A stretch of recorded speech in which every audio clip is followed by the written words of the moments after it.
కులాలు చూడరు sir. Industry ఒక దాంట్లో బయట మాట్లాడడానికి బాగుంటుంది కానీ ఇక్కడ కుల మతాలు ఉండదు సార్.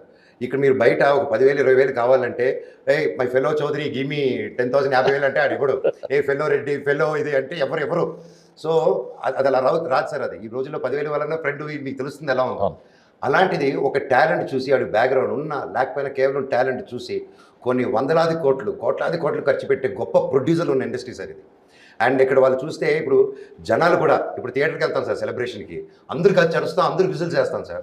పక్కన కూర్చుంది క్రిస్టియనా రెడ్డియా ముస్లిమా చౌదరియా కాపు అని ఎవరు చెప్తారు సార్? ఎవరు చెప్పరు. అందరూ కలిసి కూర్చుంటాం. That place bring unites everyone. Cinema is nothing but unity sir. అదొక్కటి అందరినీ యూనిట్ చేసేదే సినిమా. ఒక 300 మంది డిఫరెంట్ వాళ్ళకు పని చేస్తేనే ఒక సినిమా రెడీ అవుతుంది సార్.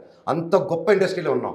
అండ్ క్రికెట్ ఎలాగ అందరూ యూనిటీ చేస్తుందో సినిమా కూడా అంతే యూనిటీ చేస్తుంది సార్. అంత గొప్పది సినిమా.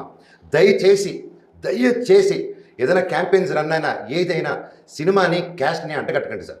క్యాస్ట్ వల్ల వాళ్ళకనైతే చౌదరీస్కి సపరేట్ థియేటర్లు, రెడ్డిలకి సపరేట్ థియేటర్లు అన్నీ అలాగే వస్తాయి. We are not there. అది ఎప్పటికీ జరగదు. సినిమా కళామా తల్లి, అందరూ ఒక తల్లి పెట్టినాం. ఇక్కడ క్రియేషను కంటెంట్ ఇవి రెండే మాట్లాడతాయి సార్. సో దయచేసి అది వద్దు, మా జనరేషన్కి లేదు. ఆ నెక్స్ట్ జనరేషన్ కూడా మేము ఇవ్వము కూడా మేము సార్.